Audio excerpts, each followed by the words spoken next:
تشریف لے آئے سید آصف جہاں صاحب تشریف لے آئے.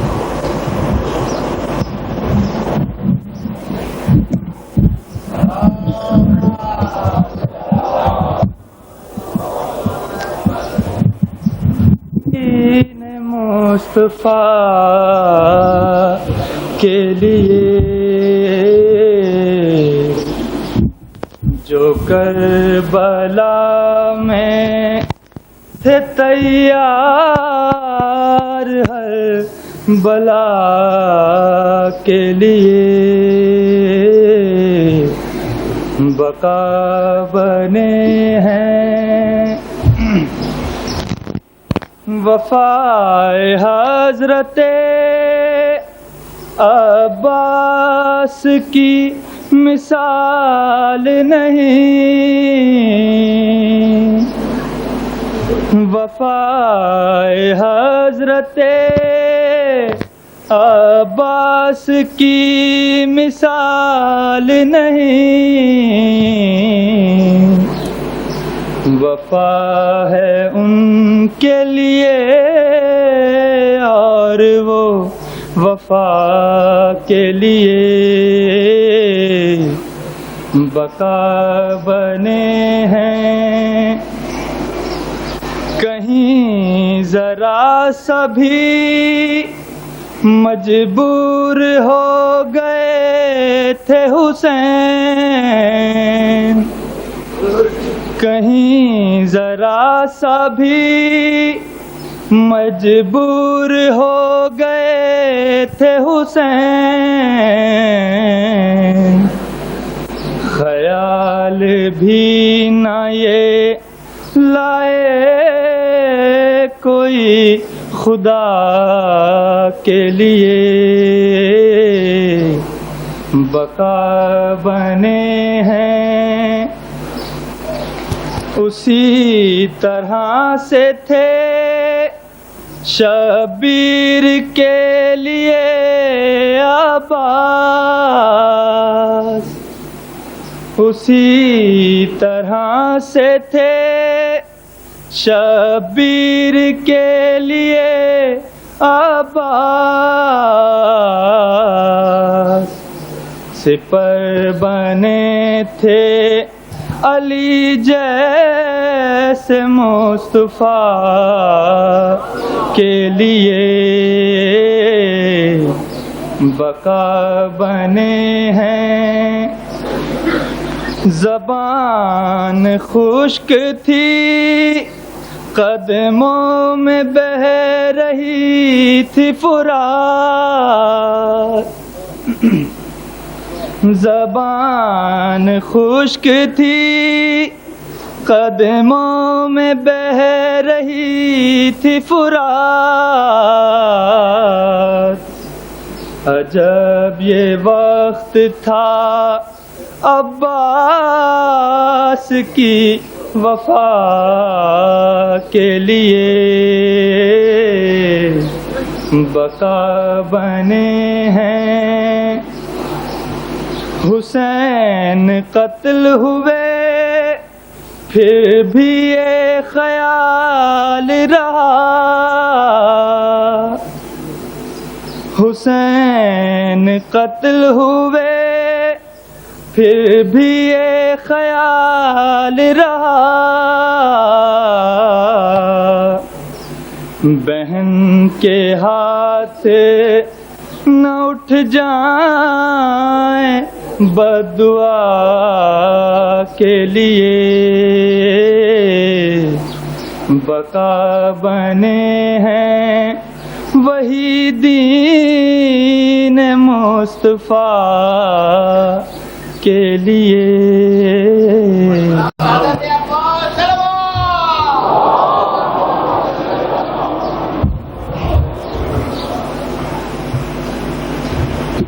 کہ وہ مسیح خانی کے لیے اسٹیج پر تشریف لے آئے. پسران فروز علی کربلائی صاحبان دولہ محمد وعال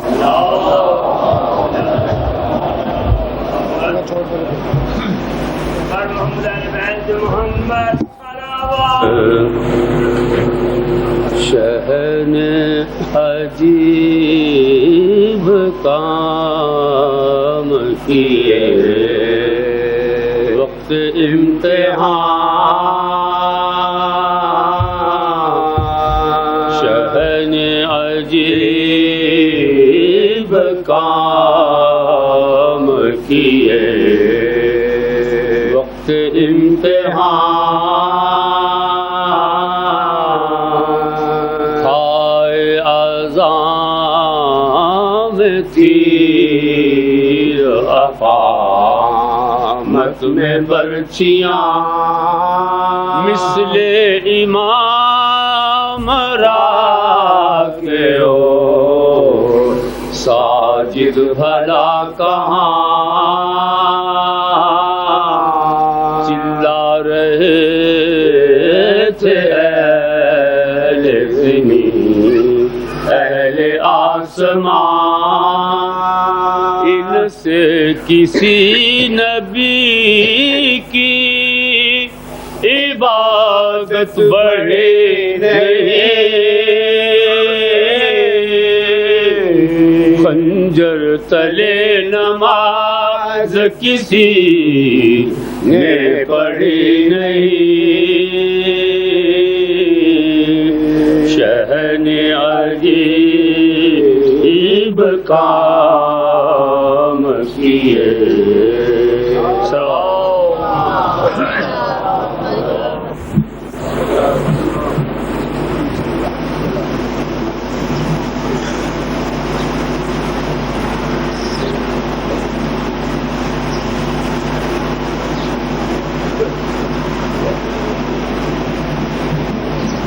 صلی اللہ محمد وعال درود محمد وعال محمد.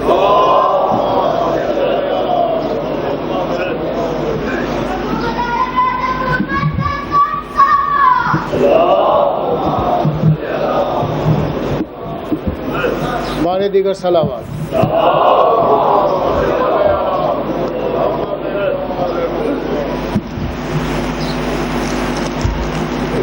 خطیب اہل بیت مفسر قرآن پروفیسر مولانا سید ذوالفقار حسین نقوی صاحب قبلہ سے درخواست کروں گا کہ تشریف لائیں اور مومنین سے خطاب فرمائیں.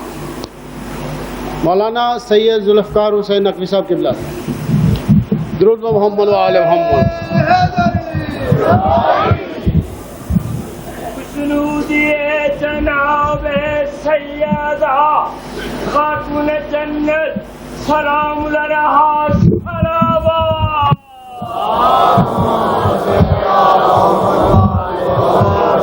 سنودیے جناب سیدہ خاتون قیامت سلام لرہا سلامہ.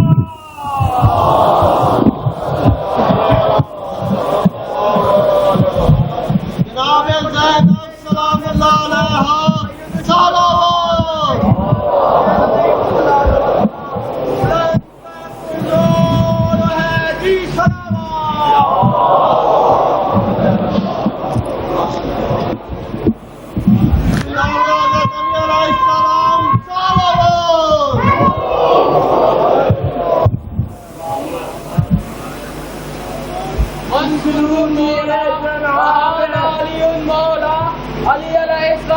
اللعين اللئيم الرجيم.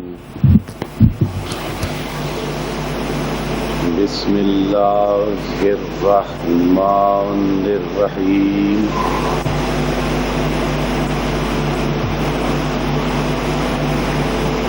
الحمد لله الذي ذل العز الشامخ المنيب ذي الجلال البازغ العظيم ذي الملك الفاخر القدير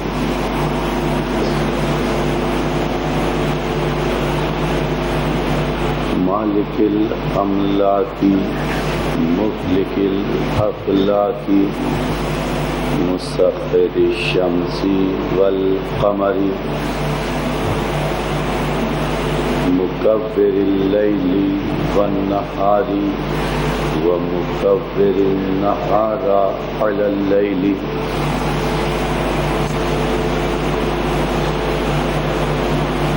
قاسم كل جبار عنيد مهلك كل شيطان مريد رب الجنة والناس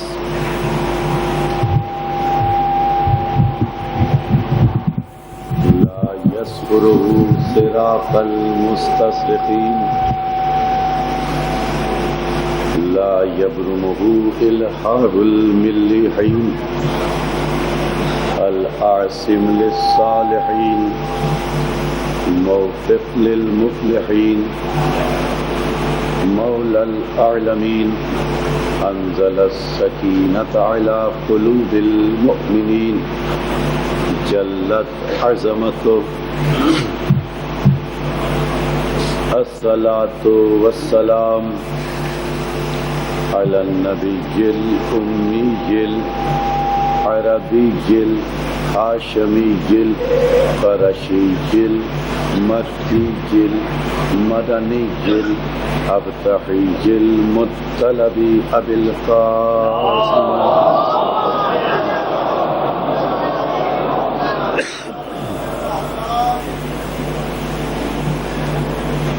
الصلاة والسلام على أهل بيته الطيبين الطاهرين المعصومين المظلومين المنتجبين المنتخبين المطهرين الذين أذهب الله عنهم الرجس وطهرهم تطهيرا.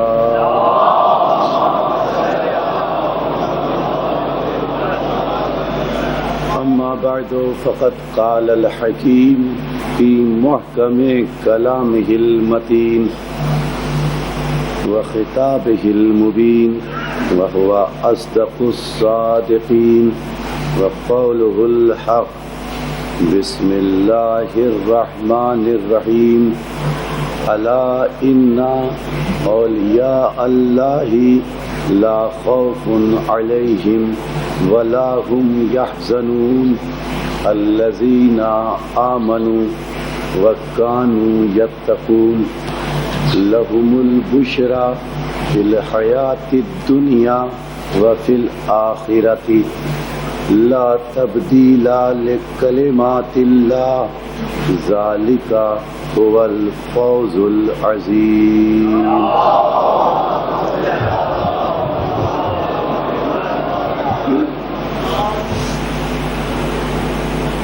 عزیزان گرامی مرتبت اور میرے نوجوان دوستو، قرآن اور ولایت اہل بیت کے عنوان کے تحت آج 7ویں گفتگو آپ کی سماعتوں کے لیے ہدیہ ہے. سلسلہ فکر یہ تھا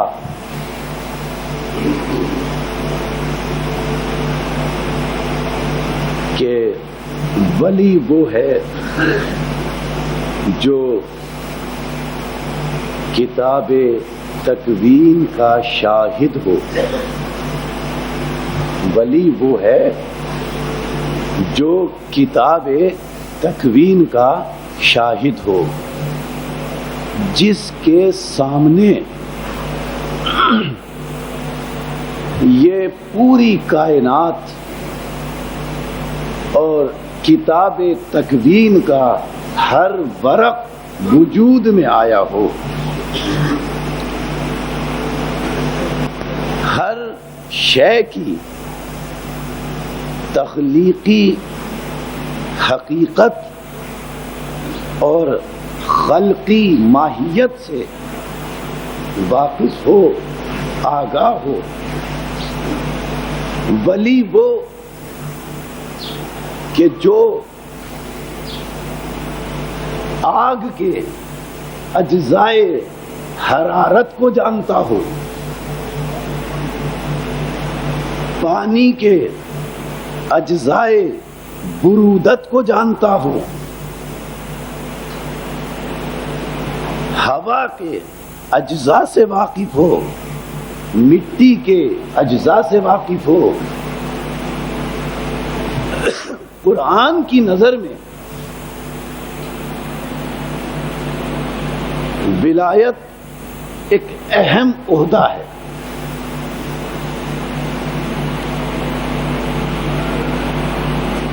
ولی کسے کہتے ہیں؟ ایک فکر میں آج کی حد تک آپ کی سماعتوں کے لیے ہدیہ کر سکا، اور آج چاہوں گا کہ اسی گفتگو کو ایک اہم مرحلے میں داخل کرنے کی سعادت حاصل کر سکوں، اس لیے کہ اب صرف کل کا ایک دن اور پھر پرسوں کا ایک دن ہے جس میں ولایت کی ساری گفتگو کو انشاءاللہ سمیٹنا ہے۔ سورہ آل عمران قرآن مجید کا تیسرا سورہ،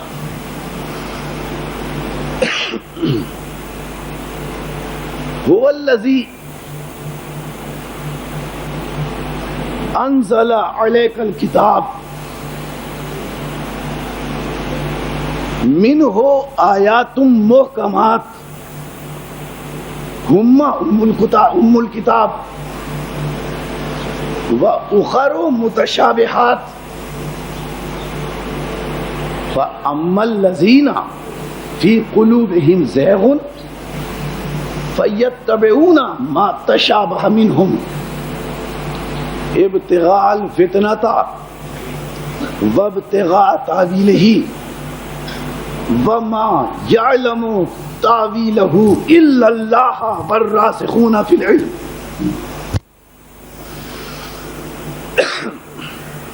اللہ نے فرمایا ہم نے اس قرآن میں جو آیتیں نازل فرمائی، ان آیتوں میں آیات محکمات بھی ہیں، آیات متشابہات بھی ہیں۔ مومن کی شان یہ ہے کہ محکم آیت میں مومن قرآن کی پیروی کرتا ہے اور متشابہ آیات کے مفہوم کو رسول سے سمجھتا ہے۔ فَأَمَّا الَّذِينَ فِي قُلُوبِهِمْ زَيْغٌ، لیکن جن کے دلوں میں کجی ہے، جن کے دل ٹیڑھے ہیں، فَيَتَّبِعُونَ مَا تَشَابَهَ مِنْهُ، وہ لوگ جن کے دل ٹیڑھے ہیں وہ محکم آیتوں کو چھوڑ کر متشابہ آیتوں کی پیروی کرتے ہیں تاکہ اپنی ذاتی منفعت کو حاصل کر سکیں۔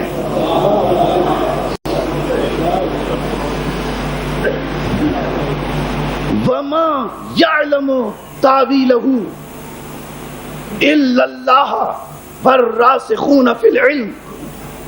اور یاد رکھو متشابہ آیتوں کو تم نہیں سمجھ سکتے، کیوں؟ اس لیے کہ ما یعلم تاویلہ، الا اللہ والراسخون فی العلم، اس لیے کہ متشابہ کا علم، متشابہ آیات کا علم یا تو اللہ کو ہے یا انہیں ہے جو راسخون فی العلم ہے۔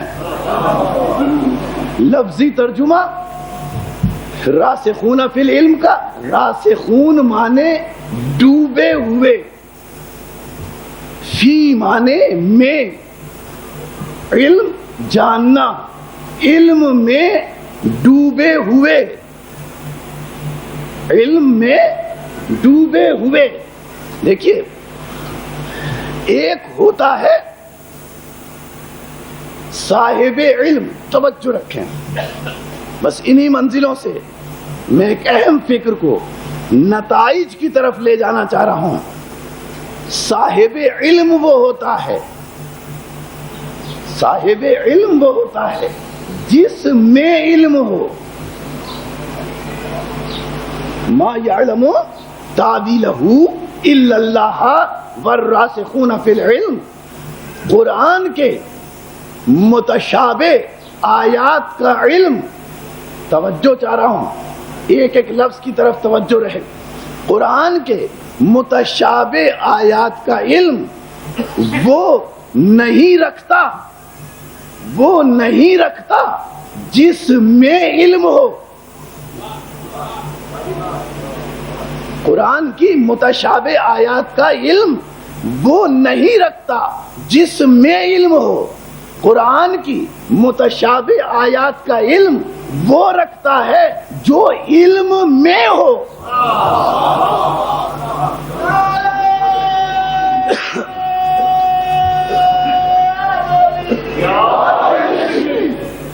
گلاس میں پانی، یہ علماء بڑے پرانے علماء مثال یہی دیا کرتے تھے، پہلے مثال دیتے تھے کٹورے میں پانی، یہ علماء مثال دیتے تھے راسخون فی العلم کی، کٹورے میں پانی، گلاس میں پانی، اور بات ہے نا، حد معین ہو گئی نا پانی کی،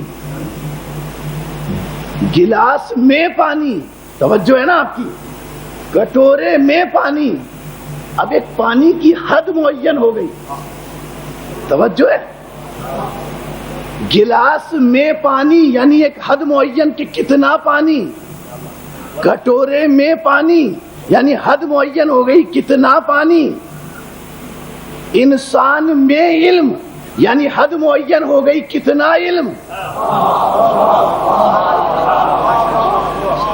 انسان میں علم یعنی کتنا علم، محدود علم۔ اب اللہ نے کیا کہا؟ محدود علم، راسخون فی العلم، متشابہ کے مطلب کو جانتے ہیں، یعنی جس انسان میں علم، جس کٹورے میں پانی، جس گلاس میں پانی، اس کی حد معین، جس کی حد معین، وہ قرآن کے متشابہ آیتوں کو نہیں سمجھ سکتا۔ اس لیے علماء کہتے تھے کٹورے میں پانی، گلاس میں پانی، جس کی یہ کیفیت ہو، انسان میں علم، انسان کا علم محدود، وہ متشابہ کے مطلب کو نہیں سمجھ سکتا، لیکن گلاس پانی میں، گلاس پانی میں، کٹورا پانی میں، تو اللہ نے کیا کہا؟ اللہ نے یہ نہیں کہا، اللہ نے یہ نہیں کہا کہ گلاس میں پانی، کٹورے میں پانی، بلکہ اللہ نے کہا راسخون فی العلم، علم میں ڈوبے ہوئے، یعنی گلاس، کٹورا پانی میں ڈوبا ہوا، وہاں پانی کی حد معین کہ گلاس میں کتنا پانی، لیکن جو متشابہ کے مطلب کو جانتے ہیں وہ گلاس میں پانی نہیں، پانی میں ڈوبے ہوئے۔ اب کتنے پانی میں ڈوبے ہوئے؟ نہ اللہ کی حد معین، نہ قرآن کی آیات متشابہات کے معجزے کی حد معین، نہ ان کے علم کی حد معین۔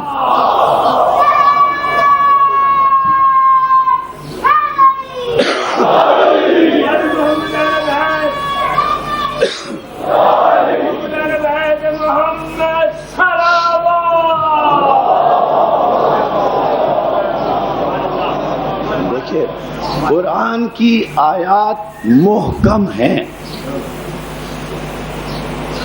قرآن کی آیات متشابہ ہیں، قرآن کی آیات مطلق ہیں، قرآن کی آیات مقید ہیں، قرآن کی آیات مجمل ہیں، قرآن کی آیات امر ہیں، قرآن کی آیات نہی ہیں، قرآن کی آیات معین ہیں، قرآن کی آیات غیر معین ہیں۔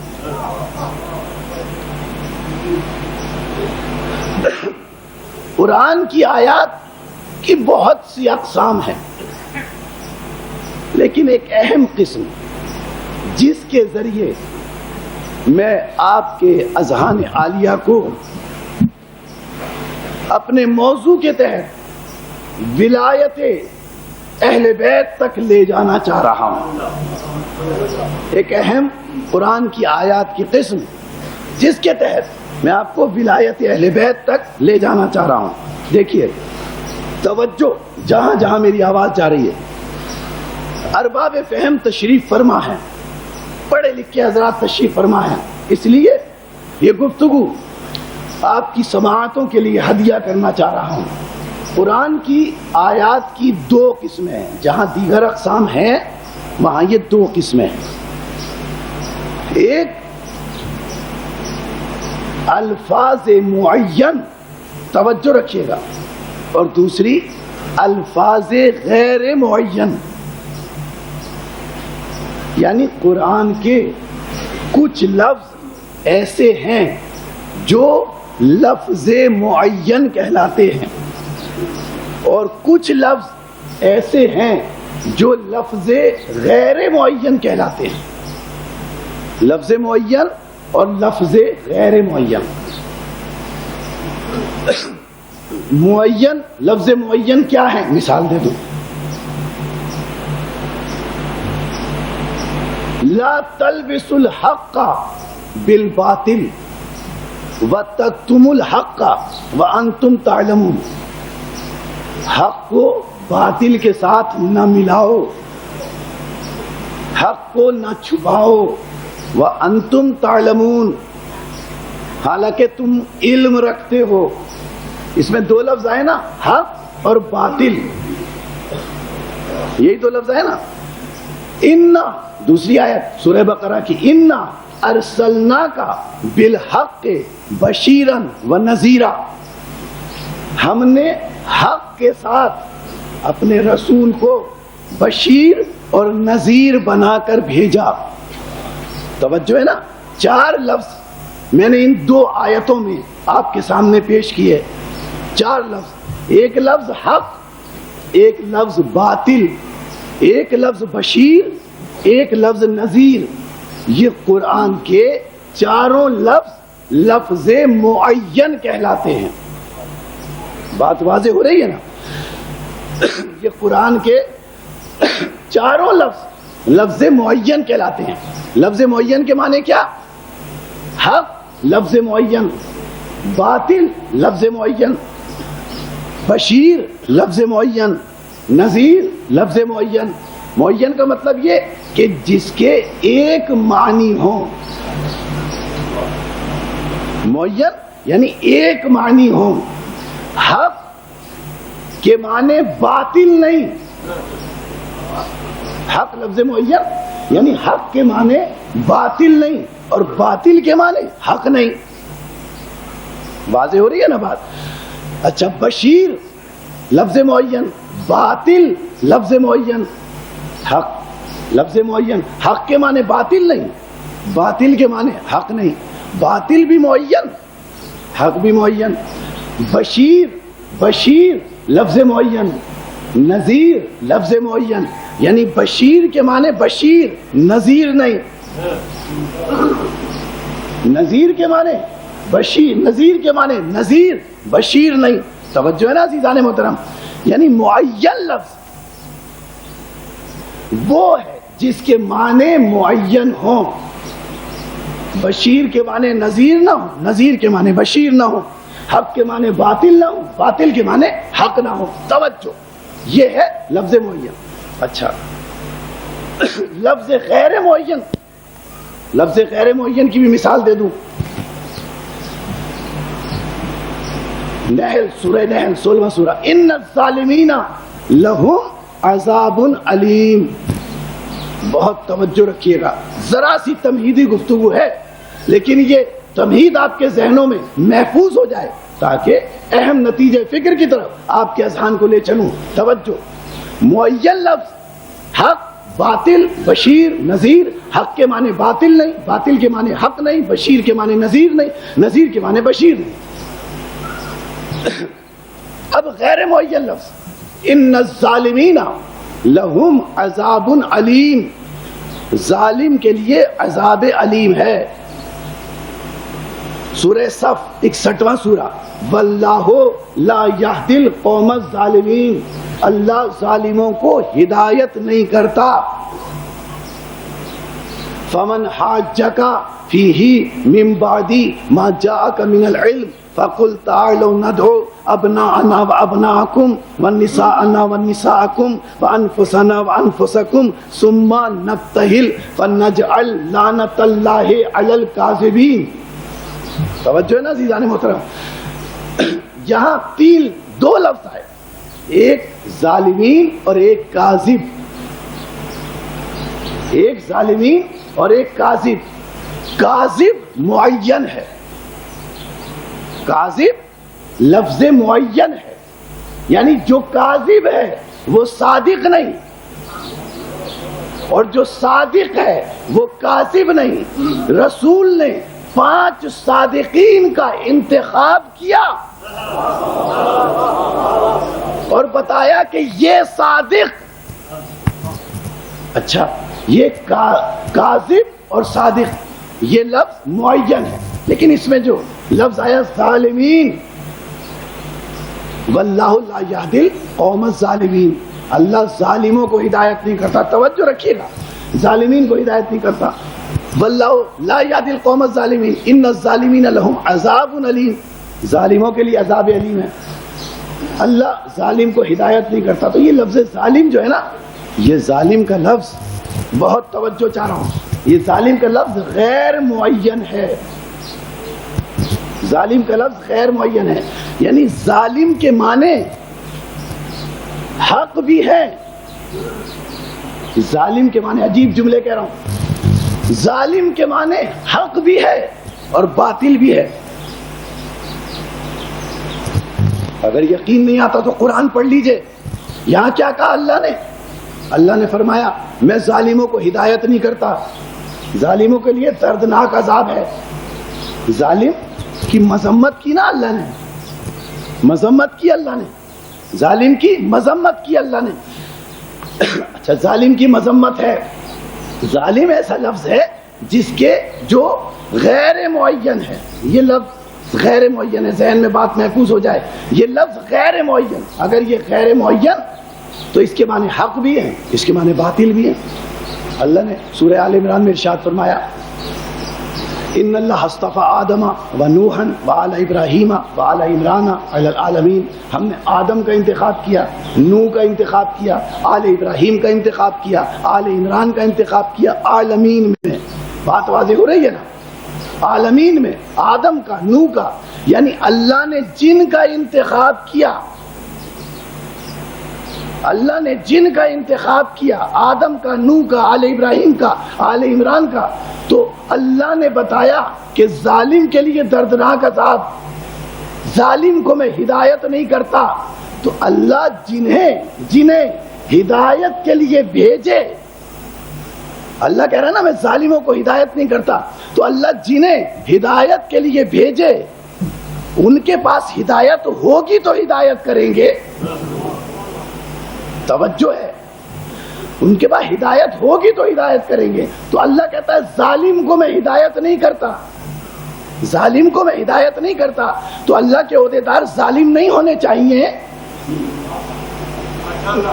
اللہ کہہ رہا ہے نا میں ظالم کو ہدایت نہیں کرتا، تو اللہ کے عہدیدار ظالم نہیں ہونے چاہیے. لیکن ظالم لفظ ہے غیر معین. ظالم کے لیے دردناک عذاب. میں ظالم کو ہدایت نہیں کرتا. لفظ ہے غیر معین. کیوں غیر معین؟ اس لیے کہ ایک جگہ اللہ نے اس کی مذمت کی ظالم کی. توجہ چاہ رہا ہوں، بس تمہید کو میں نے ختم کیا. ایک جگہ اللہ نے، کئی مقامات پر اللہ نے قرآن میں ظالم کی مذمت کی، اور کئی مقامات قرآن کے ایسے ہیں جہاں اللہ نے ظالم کی تعریف کی. یہ ہے قرآن ظالم کی تعریف کی. کس طرح؟ اسی لیے یہ غیر معین ہے. اور میں اسی بات کو واضح کرنا چاہ رہا ہوں. مثلا لا تقربا، سورہ بقرہ، لا تقربا هذه الشجرة فتكونا من الظالمین. اس شجر کے قریب آدم نہ جانا. اے آدم اس درخت کے قریب نہ جانا. فتکونا من الظالمین، تم ظالم ہو جاؤ گے. ظالم کے لیے دردناک عذاب. ظالم کو اللہ ہدایت نہیں کرتا. یہاں آدم کے لیے کہہ رہا ہے جنہیں ہادی بنایا. توجہ ہے، جنہیں پہلا ہادی بنایا ان کے لیے اللہ کہہ رہا ہے تم ظالم ہو جاؤ گے.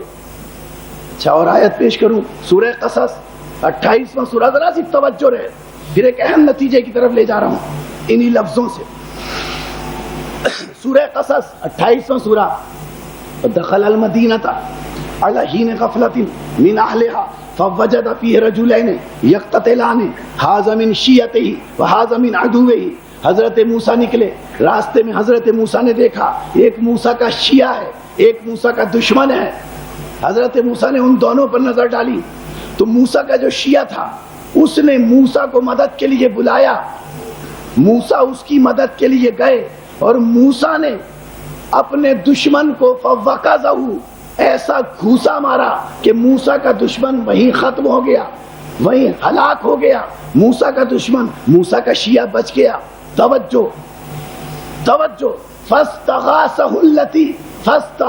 الذی من شیعتہ، موسیٰ کا جو شیعہ تھا اس نے موسیٰ کو مدد کے لیے بلایا. موسیٰ اس کی مدد کے لیے گئے اور موسیٰ نے اپنے دشمن کو قتل کر دیا. موسیٰ گئے اپنی شیعہ کی مدد کے لیے. قرآن کہہ رہا ہے، میں اپنی جانب سے لفظ نہیں کہہ رہا. فاستغاثہ الذی من شیعتہ، موسیٰ کے شیعہ نے موسیٰ کو مدد کے لیے بلایا. اب میں کہوں گا اے موسیٰ کے شیعہ، تو اللہ کو مدد کے لیے کیوں نہیں بلالا؟ یہ غیر اللہ کو مدد کے لیے کیوں بلا رہا ہے؟ اللہ کو مدد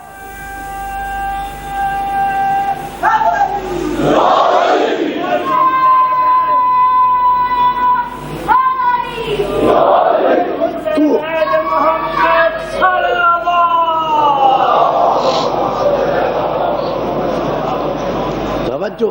اے موسیٰ کے شیعہ، تو موسیٰ کو مدد کے لیے کیوں بلا رہا ہے؟ موسیٰ کو مدد کے لیے کیوں بلا رہا ہے؟ یہ تو بدعت ہے. اللہ کو مدد کے لیے بلا. موسیٰ ہے غیر اللہ، تو ان کو مدد کے لیے بلا رہا ہے. تو براہ راست اللہ کو مدد کے لیے کیوں نہیں بلاتا؟ تو وہ کہے گا کہ اگر میں اللہ کو مدد کے لیے بلاؤں، بغیر وسیلے کے بلاؤں، تو اللہ مدد نہیں کرے گا جب تک کسی وسیلے کو درمیان میں نہ رکھوں. معلوم ہوا عزیزان محترم اور نوجوان دوستو، وہ موسیٰ کا شیعہ تھا، اس نے موسیٰ کو مدد کے لیے بلایا. معلوم ہوا کہ جو جس کا شیعہ ہوتا ہے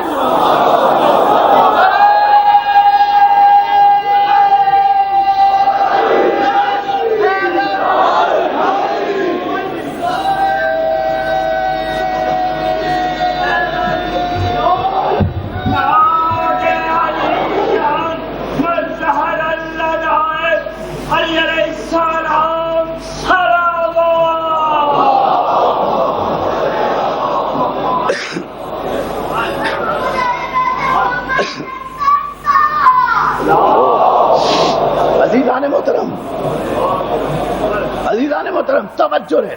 موسیٰ نے اس کو قتل کر دیا. اب اللہ کی بارگاہ میں موسیٰ کہہ رہے ہیں ربی انی ظلمت نفسی.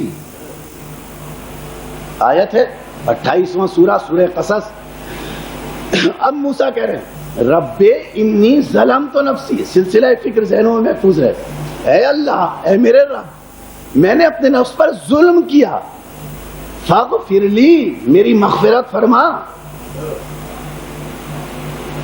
کیا ظلم کیا؟ موسیٰ نے کیا ظلم کیا؟ کافر کو مار دیا۔ تو یہ تو اصول ہے اسلام کا، یہ اصول یاد رکھیے۔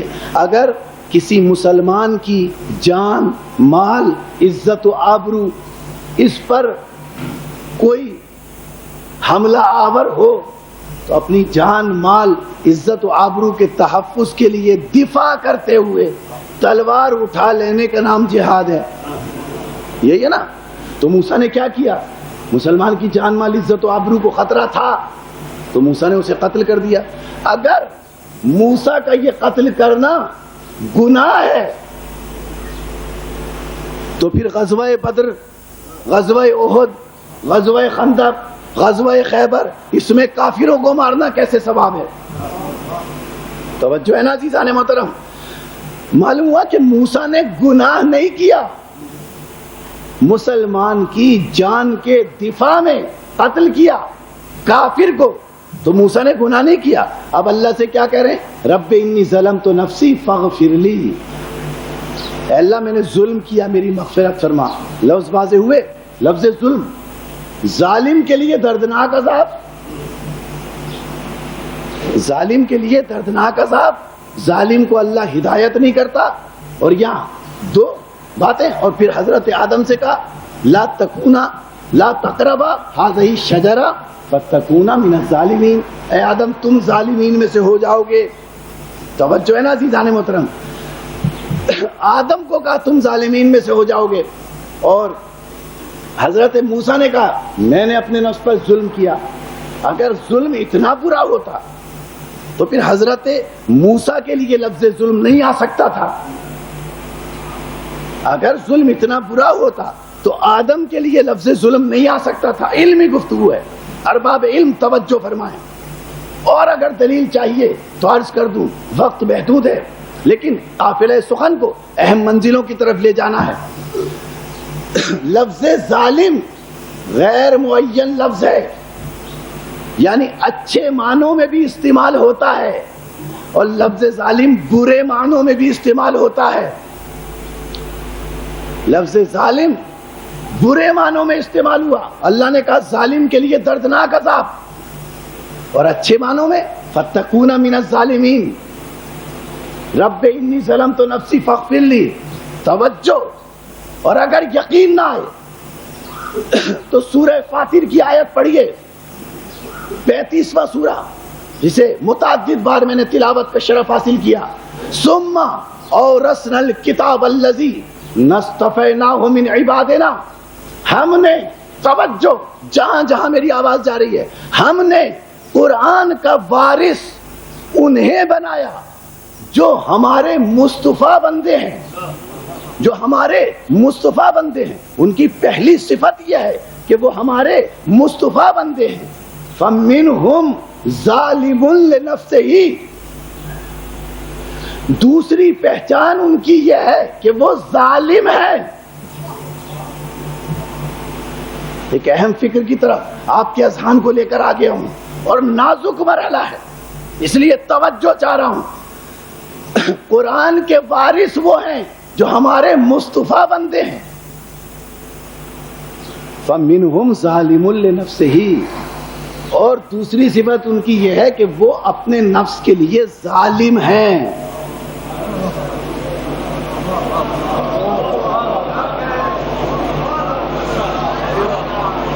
دوسری صفت یہ ہے کہ وہ اپنے نفس کے لیے ظالم ہے۔ عزیزان محترم، ظالم وہ جس کے لیے دردناک عذاب، ظالم وہ کہ جسے اللہ ہدایت نہیں کرتا، ظالم وہ جسے ہدایت نہیں کرتا، اور قرآن کا وارث انہیں بنا رہا ہے جو ظالمین لے نفس سے ہی ہیں۔ عجیب مرحلہ فکر ہے نا۔ تضاد ہے کیا؟ نہیں، تضاد نہیں ہے قرآن کی آیات میں، قرآن کی آیات میں تضاد نہیں ہے۔ قرآن کو سمجھنے کی ضرورت ہے معصوم کے وسیلے سے، تضاد نہیں ہے قرآن کی آیات میں، معصوم کے وسیلے سے قرآن کو سمجھنے کی ضرورت ہے۔ تو یہ کیا؟ یہ جو لفظ ہے نا غیر معین ظالم، یعنی اچھے معنوں میں بھی استعمال ہوا، برے معنوں میں بھی استعمال ہوا، اس کا مفہوم کیا ہے؟ توجہ چاہ رہا ہوں عزیزان محترم۔ تو دیکھیے قرآن کے جو غیر معین لفظ ہیں، غیر معین لفظ، قرآن کے جو غیر معین لفظ ہیں ان کی پہچان معصوم نے یہ بتائی، توجہ چاہ رہا ہوں، ان کی پہچان معصوم نے یہ بتائی کہ غیر معین لفظ قرآن کے وہ ہیں جن کے نسبت کے بدلنے سے معانی بدل جاتے ہیں۔ لفظ غیر معین قرآن کے وہ ہیں جن کے نسبت کے بدلنے سے معانی بدل جاتے ہیں۔ کیسے؟ پھر مثال دے رہا ہوں، سورہ احزاب 33واں سورہ، معروف آیت، یعنی ظالم وہ لفظ ہے کہ نسبت بدلے گی، کسی کی طرف نسبت ہوگی تو مانے گناہ ہوں گے، کسی کی طرف نسبت ہوگی تو مانے گناہ نہیں ہوں گے۔ کس طرح؟ اس کی مثال دے دوں کہ لفظوں کے بدلنے سے، نسبت کے بدلنے سے معنی کیسے بدلتے ہیں، معنی کیسے بدلتے ہیں، مثال دے دوں، توجہ، سورہ احزاب معروف آیت ہے، ان اللہ و ملائکتہ یصلون علی النبی یا ایھا الذین آمنوا صلوا علیہ وسلموا تسلیما۔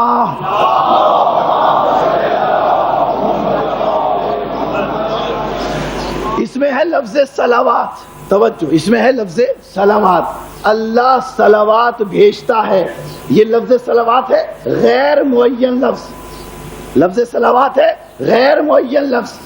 اللہ صلوات بھیجتا ہے رسول پر، فرشتے صلوات بھیجتے ہیں رسول پر، ایمان والو تم بھی بھیجو صلوات رسول پر۔ یہ صلوات کیا ہے؟ یہ ہے غیر معین لفظ، یعنی لفظ صلوات کی نسبت اللہ کی طرف جب گئی تو اس کے معنی نزول رحمت کے ہوئے۔ اس صلوات کا لفظ وہی ہے، لیکن جب نسبت اس کی اللہ کی طرف گئی تو معنی کیا ہوئے؟ نزول رحمت کے، کہ اللہ رحمت نازل کر رہا ہے۔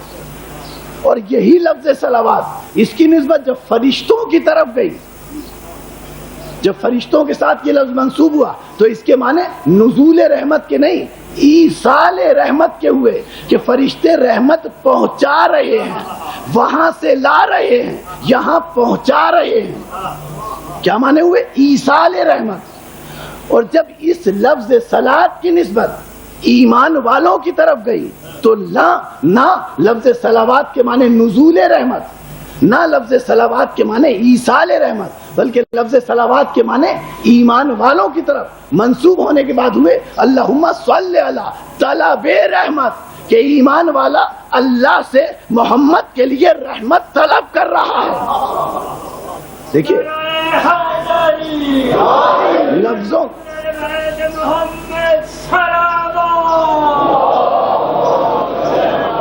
دیکھیے لفظوں کے بدلنے سے، نسبت کے بدلنے سے معنی بدلے، نسبت کے بدلنے سے معنی بدلے۔ ایک اللہ کی طرف صلوات نزول رحمت، فرشتوں کی طرف صلوات ایصال رحمت، بندوں کی طرف صلوات طلب رحمت۔ سورہ آل عمران عجیب آیت ہے، بس زیادہ تمہید میں نہیں جاؤں گا، ایک اہم فکر کی طرف لے جانا ہے، اور چونکہ یہ باتیں ضروری تھیں اس لیے اس نتیجے تک پہنچنے کے لیے سورہ آل عمران، توجہ، تیسرا سورہ، لفظ کے نسبت کے بدلنے سے لفظ کے، نسبت کے بدلنے سے لفظ کے معنی بدل جاتے ہیں۔ سورہ آل عمران، وَمَكَرُوا وَمَكَرَ اللَّهُ وَاللَّهُ خَيْرُ الْمَاكِرِينَ۔ مکروا ومکر اللہ واللہ خیر الماکرین، لفظ مکر جسے ہم اردو میں فریب، دھوکہ دہی کے معنوں میں استعمال کرتے ہیں، کیا ہوا؟ مکروا، اللہ نے کیا کہا؟ اللہ نے مکر کیا۔ ہم تو استعمال کرتے ہیں نا دھوکہ دہی، فریب، لیکن اللہ نے کیا کہا؟ مکروا، اللہ نے مکر کیا۔ مکروا، ان سب نے مکر کیا، ومکر اللہ، اور اللہ نے مکر کیا۔ یعنی لفظ مکر منسوب ہوا لوگوں کی طرف، لفظ تو وہی ہے نا، اور لفظ مکر منسوب ہوا اللہ کی طرف۔ جب یہ لفظ مکر اس کی نسبت بدلے گی تو معنی بدل جائیں گے. اب کسی قرآن میں ترجمہ دیکھ لیجئے, مکتب فکر کی قید نہیں ہے, کسی قرآن میں جا کر ترجمہ دیکھ لیجئے, کسی بھی مکتب فکر کا ہو, تو سورہ آل عمران کی اس آیت کے ذیل میں آپ کو ترجمہ ملے گا مکرو, لوگوں نے دھوکہ دہی کی. مکر کا ترجمہ کیا نا, لوگوں نے فریب کیا. لیکن جب یہی لفظ مکر منسوب ہوا اللہ کی طرف تو معنی دھوکے کے نہیں ہوں گے. وہ مکر اللہ, اور اللہ نے تدبیر کی. کسی قرآن میں ترجمہ دیکھیے, واللہ خیر الماکرین, اللہ بڑا مدبر ہے. بات واضح ہو گئی نا. یعنی لفظ مکر جب منسوب ہوا اللہ کی طرف تو معنی کچھ اور, منسوب ہوا لوگوں کی طرف تو معنی کچھ اور. لفظ صلاۃ جب منسوب ہوا اللہ کی طرف تو معنی اور. لفظ صلاۃ جب منسوب ہوا ایمان والوں کی طرف تو معنی اور. لفظ صلاۃ جب منسوب ہوا ملائکہ کی طرف تو معنی اور. یعنی نسبتیں بدلتی جا رہی ہیں, معنی بدلتے جا رہے ہیں. تو اب عرض کروں کہ لفظ ظالم جب منسوب ہوا کافر اور مشرک کی طرف تو معنی اور دردناک عذاب, اور جب آدم کی طرف منسوب ہوا لا تقربا هذه الشجرة فتكونا من الظالمین, دیکھو اے آدم اس درخت کے قریب نہ جانا ورنہ تم ظالم ہو جاؤ گے. اب ظالم کے معنی کیا, وضع الشیء علی غیر محلہ, یعنی کسی چیز کو اپنے مقام سے ہٹا کر دوسرے مقام پر رکھ دینا. اے آدم اگر تم اس درخت کے قریب گئے تو تم ظالم ہو جاؤ گے, یعنی تم بے محل کر دیے جاؤ گے, جنت سے زمین پر بھیج دیے جاؤ گے. ظالم کے معنی واضح ہوئے, جنت سے زمین کی طرف بھیج دیے جاؤ گے. اسی طرح عزیزان محترم دیکھیے, حضرت موسیٰ نے ظلم کیا, حضرت موسیٰ نے ظلم کیا, کافر کو مارا. اب کہہ رہے ہیں حضرت موسیٰ رب انی ظلمت نفسی فاغفر لی, انی ظلمت نفسی فاغفر لی, اے اللہ میں نے نفس پر ظلم کیا ہے, میری مغفرت فرما. ظلم کے معنی کیا ہے, نیکی کے, اس مقام پر ظلم کے معنی نیکی کے حصول کے لیے اپنے آپ کو تکلیف میں مبتلا کرنا. تو موسیٰ نے کیا کیا, ایک اچھائی کے حصول کے لیے یعنی مسلمان کی جان بچانے کے لیے اپنے آپ کو تکلیف میں مبتلا کیا اور کافر کو قتل کر دیا. ثم اورثنا الکتاب الذین اصطفیناہ فمنہم ظالم لنفسہ, ہم نے قرآن کا وارث انہیں بنایا جو ہمارے مصطفیٰ بندے ہیں. تو یاد رکھیے جتنے انبیاء کرام ہیں یا وارث قرآن ہیں ان میں سے کسی نے گناہ نہیں کیا. ہاں بعض انبیاء سے ترک اولا ہوا ہے, لیکن ہمارے رسول اور ائمہ معصومین کی یہ شان ہے کہ ان سے ترک اولا نہیں ہوا بلکہ ان کا ہر کام اولا تھا.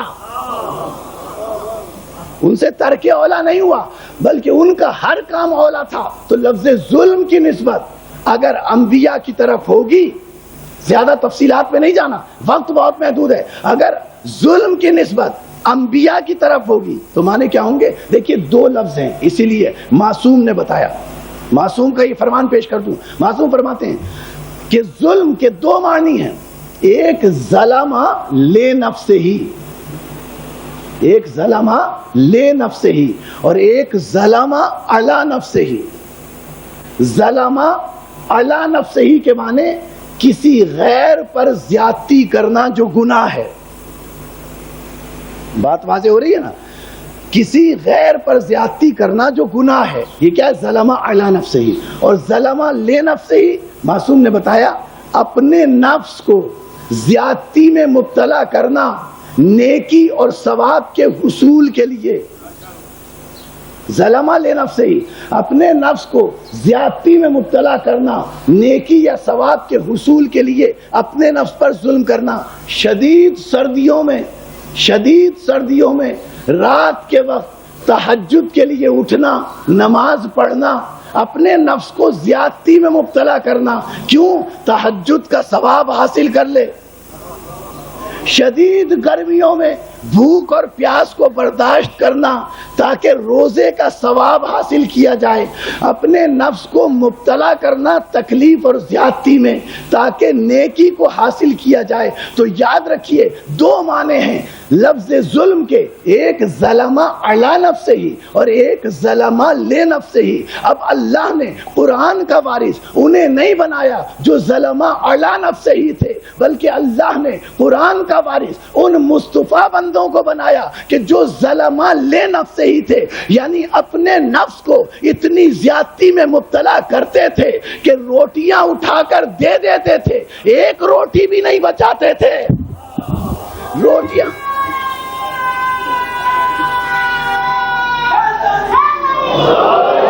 اتنی توجہ، اپنے نفس کو اتنی زیادتی میں مبتلا کرتے تھے کہ ساری روٹیاں اٹھا کر دے دیتے تھے، ایک روٹی بھی نہیں بچاتے تھے، اتنی زیادتی میں مبتلا کرتے تھے۔ تو یہ ظلمہ لے نفس ہی ہیں۔ عزیزو ایک روٹی بچا لیتے، کچھ تھوڑی سی روٹی بچا لیتے، نہیں، اہل بیت نے ساری روٹیاں دے دی۔ سورہ حل عطا لے لیا، یعنی دنیا کے نظام میں اور اہل بیت کے نظام میں یہ فرق ہے کہ دنیا تو یہ نعرے لگاتی ہے، یہ کہتی ہے کہ آؤ ہم بھی کھائیں تم بھی کھاؤ، یہی کہتی ہے نا دنیا، ہم بھی کھائیں تم بھی کھاؤ، لیکن اہل بیت کہتے ہیں ہم نہیں کھاتے تم کھاؤ۔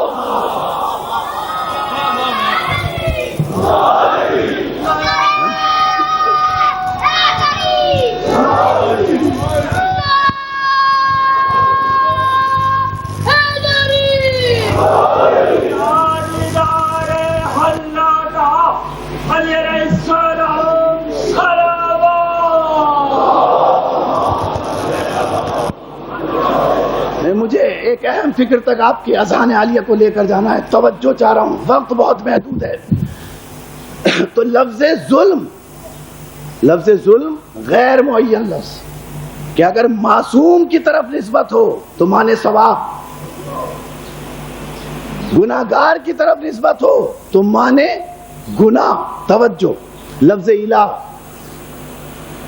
سورہ آل عمران، انما اللہ الہ واحد، دیکھیے الہ مانے معبود نا، الہ ہے غیر معین لفظ، لفظ الہ مانے معبود، اور اللہ ہے معین لفظ، اللہ ہے معین لفظ، آپ توجہ رکھیں، اور الہ ہے غیر معین لفظ، یعنی معبود الہ سب ہو سکتے ہیں، بت بھی معبود ہو سکتے ہیں، بت بھی معبود ہو سکتے ہیں، ہے نا توجہ، اور اللہ جو ہے وہ ہے معین لفظ کہ اللہ صرف اللہ ہے۔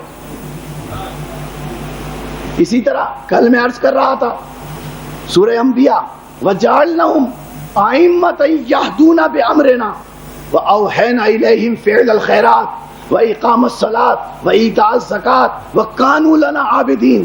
اللہ کہتا ہے ہم نے کچھ امام ایسے بنائے جو ہمارے امر سے ہدایت کرتے ہیں۔ اور پھر سورہ قصص میں فرمایا وَجَعَلْنَهُمْ أَئِمَّةً يَدْعُونَ إِلَى النَّارِ۔ لفظ امام جو ہے نا، لفظ امام بھی غیر معین لفظ، غیر معین لفظ کیوں؟ ایک امام وہ کہ جو جنت کی طرف لے جائے اللہ کے امر سے ہدایت کر کے، دوسرا امام وہ جو جہنم کی طرف لے جائے۔ لفظ امام غیر معین لفظ، امام وہ جو امر الہی سے ہدایت کرے، وہ جنت کی طرف لے جائے، اور جو یدعون الی النار، جو آگ کی طرف جہنم کی طرف لے جائے، وہ بھی امام۔ تو امام کا لفظ کیا ہوا؟ غیر معین لفظ۔ اسی طرح لفظ ولی، بس اس منزل تک لانا تھا، لفظ ولی غیر معین لفظ ہے۔ قرآن اور ولایت اہل بیت، یہ نہ سمجھیے کہ لفظ ولی کوئی مقدس لفظ ہے، نہیں، لفظ ولی بھی غیر معین لفظ ہے، غیر معین لفظ ہے۔ اس کے بھی معنی نسبت کے بدلنے سے بدلتے رہتے ہیں۔ قرآن پڑھیے سورہ نحل، تاللہ لقد ارسلنا الی امم، تاللہ لقد ارسلنا الی امم فزین لهم الشیطان اعمالهم وَهُوَ وَلِيُّهُمُ الْيَوْمَ. اللہ نے فرمایا ہم نے امتوں کی طرف اپنے رسول بھیجے لیکن فَزَيَّنَ لَهُمُ الشَّيْطَانُ أَعْمَالَهُم، لیکن شیطان نے امتوں کے عمل کو مزین کر کے پیش کر دیا. وَهُوَ وَلِيُّهُمُ الْيَوْمَ. توجہ جملوں پر، بس اس مرحلے تک آپ کے اذہان کو لے کر آنا چاہ رہا تھا. وَهُوَ وَلِيُّهُمُ الْيَوْمَ، اور شیطان ان امتوں کا ولی ہے. شیطان ان امتوں کا ولی ہے. تو کیا ہوا؟ شیطان بھی ولی. سورہ بقرہ اب سنیے، اللہ ولی الذین یخرجہم من الظلمات الی النور. اللہ بھی ولی یخرجہم، لیکن اللہ ایسا ولی جو ظلمات اور تاریکیوں سے نکال کر نور کی طرف لے جائے. اللہ بھی ولی، شیطان بھی ولی ہے نا. لفظ ولی غیر معین.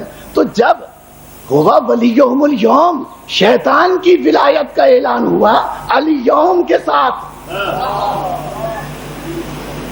شیطان کی ولایت کا اعلان ہوا الیوم کے ساتھ. جو رحمان کی ولایت ہے اس کا بھی اعلان پھر الیوم کے ساتھ ہونا چاہیے. اسی لیے جب شیطان کی ولایت ہوا ولیہم الیوم، وہ آج ان کا ولی ہے، تو اللہ نے شیطان کی ولایت کا اعلان الیوم سے کیا. تو پھر اللہ نے اپنی ولایت کا اعلان بھی الیوم سے کیا. سورہ مائدہ میں الیوم اکملت لکم دینکم واتممت علیکم نعمتی ورضیت لکم الاسلام دینا. یہ ہے اللہ کی ولایت کا اعلان. جب رسول نے کہا من کنت مولا فہذا علی مولا، میں جس کا مولا اس کا یہ علی مولا، تو اللہ نے کہا کہ علی کی ولایت نہیں ہے، یہ اللہ کی ولایت ہے. توجہ.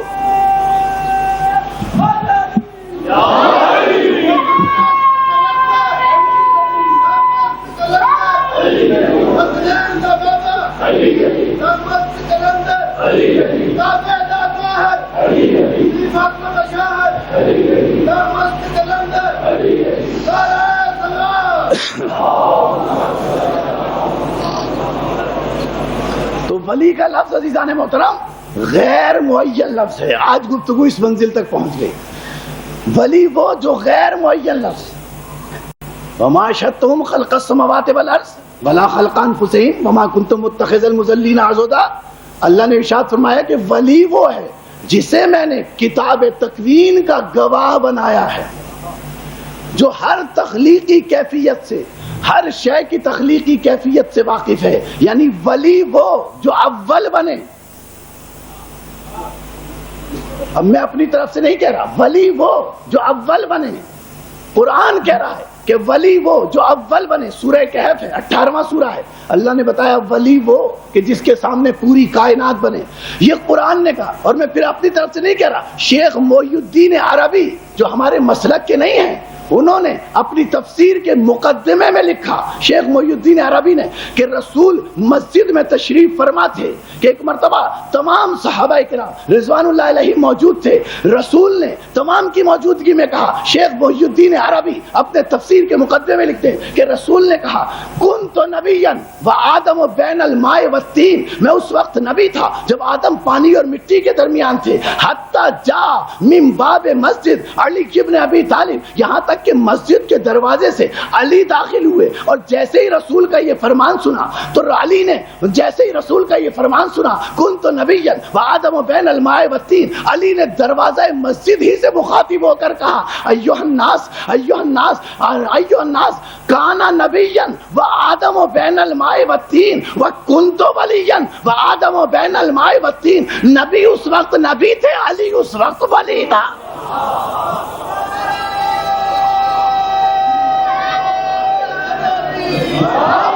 ولایت، توجہ رکھیں، ولایت ایک ایسا منصب ہے، لیکن ولایت شیطان نہیں. ولایت الہیہ ایک ایسا منصب ہے جو اللہ کے تمام عہدوں میں سب سے بڑا، سب سے عظمت مآب، سب سے فضیلت مآب منصب ہے. توجہ چاہ رہا ہوں. دیکھیں، نبی وہ جس کے پاس خبر آئے، رسول وہ جو خبر پہنچائے، اور امام وہ جو عمل کر کے دکھائے. امام وہ جو عمل کر کے دکھائے، اور جب تک اس کائنات میں قیامت تک ایک قوم بھی موجود ہے، امام وہ جو عمل کر کے دکھائے، جب تک اس کائنات میں ایک قوم بھی موجود ہے، ایک عمل کرنے والے امام کی ضرورت باقی ہے۔ جب تک قوم باقی، پردہ غیبت میں ایک امام باقی۔ جب تک ایک قوم باقی، پردہ غیبت میں امام باقی۔ امام وہ جو عمل کر کے دکھائے، نبی وہ جس کے پاس خبر آئے، رسول وہ جو خبر پہنچائے، امام وہ جو عمل کر کے دکھائے، اولی العزم رسول وہ جو بگڑے ہوئے معاشرے میں نئی شریعت کو نافذ کرے۔ عزیزان محترم، اللہ نے نہ یہ کہا کہ میں امام ہوں، اللہ نے نہ یہ کہا میں رسول ہوں، اللہ نے نہ یہ کہا میں نبی ہوں، اس لیے کہ نبوت صرف دنیا تک، رسالت صرف دنیا تک، امامت صرف قیامت تک، لیکن ولایت کا عہدہ قیامت سے آگے جائے گا، شفاعت سے آگے جائے گا۔ یعنی نبوت، رسالت، امامت ختم ہونے والے عہدے، اور اللہ کسی ختم ہونے والے عہدوں میں شریک نہیں۔ اس لیے اللہ نے کہا کہ دیکھو، صرف ولایت ایک ایسا عہدہ ہے جو ختم ہونے والا نہ ہو، اس لیے میں ولایت میں شریک۔ انما ولیکم اللہ ورسولہ والذین آمنوا الذین یقیمون الصلاۃ ویؤتون الزکاۃ وہم راکعون۔ دیکھو، اللہ ولی، رسول ولی اور علی ولی، اور ویسا ہی ولی جیسا اللہ ولی، ویسا ہی ولی جیسے رسول ولی۔ یعنی نہ اللہ کا عہدہ ولایت ختم، نہ رسول کا عہدہ ولایت ختم، نہ علی کا عہدہ ولایت ختم۔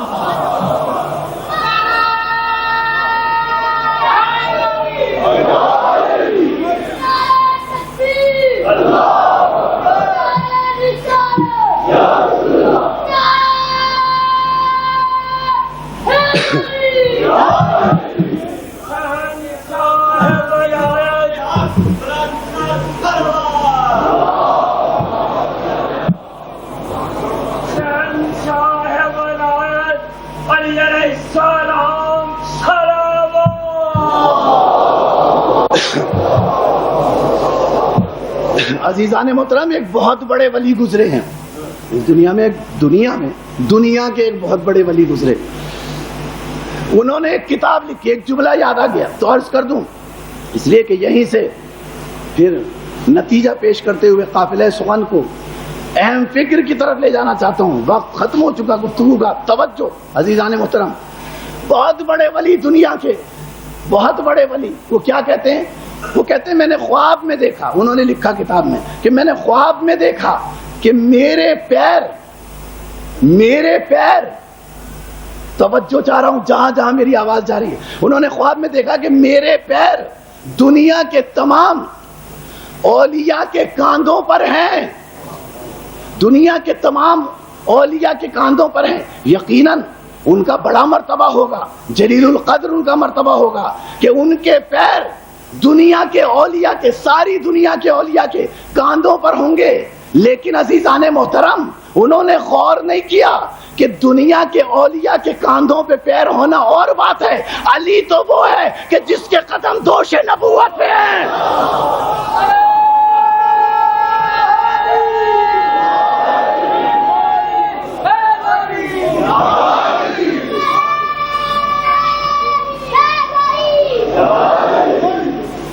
یا ایھا الذین ھادوا، ولی کون ہے؟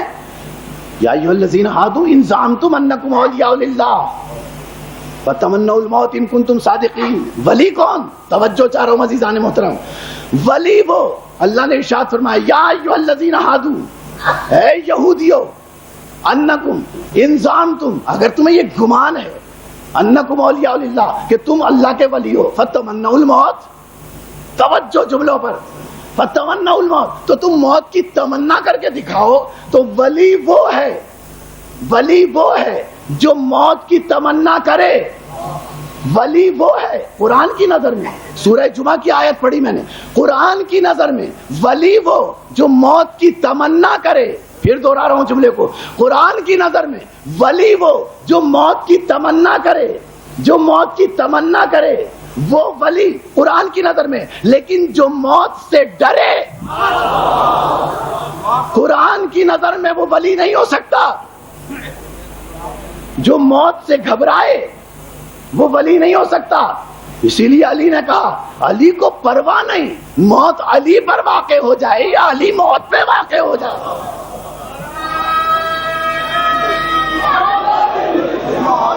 جو موت سے ڈرے وہ ولی نہیں، اور جو موت کی تمنا کرے وہ ولی. اب جہاں جہاں تمنا موت نظر آئے، جہاں جہاں تمنا موت نظر آئے، سمجھ لیجئے کہ ولایت کا چھوٹا عہدہ ہے یا بڑا درجہ ہے. ہیں یہ ولی. کربلا میں چھوٹے بچے ہوں، بڑے بچے ہوں، جوان ہوں، تمنا موت ہے یا نہیں؟ اسی لیے تو ہم کہتے ہیں زیارت میں اشہد انکم اولیاء اللہ، کہ تم اللہ کے اولیاء ہو. تمنا موت کربلا میں نظر آتی ہے. اسی لیے جب حضرت قاسم سے پوچھا بیٹا تم موت کو کیسا پاتے ہو، تو جواب دیا احلی من العسل، شہد سے بھی زیادہ میٹھا. عزیزو یہ فاطمہ کا گھر اجڑا ہے، یہ فاطمہ زہرا سلام اللہ علیہا کا گھر اجڑا ہے. حسن جب دنیا سے جا رہے تھے تو امام حسن نے ام فروہ کو بلایا، تکیے کے نیچے سے ایک تعویذ نکالا اور کہا ام فروہ قاسم کو بھی تمہاری حفاظت میں دے کے جا رہا ہوں اور اس تعویذ کو بھی تمہاری حفاظت میں دے کے جا رہا ہوں. کم سن ہے نا حضرت قاسم 3 سال کے جب امام حسن رخصت ہوئے. اس تعویذ کی بھی حفاظت کرنا، اور جب قاسم بڑا ہو جائے تو اسے بتانا کہ بیٹا جب کوئی بڑی مصیبت آئے، جب کوئی سب سے بڑی مصیبت آئے تو اس تعویذ کو کھول لینا، اس تعویذ میں تمہاری مصیبت کا حل موجود ہوگا. زمانہ گزرتا رہا، شب عاشور آئی، حسین عبادت میں مصروف ہیں. قاسم آ کر حسین کے پاس بیٹھ گئے.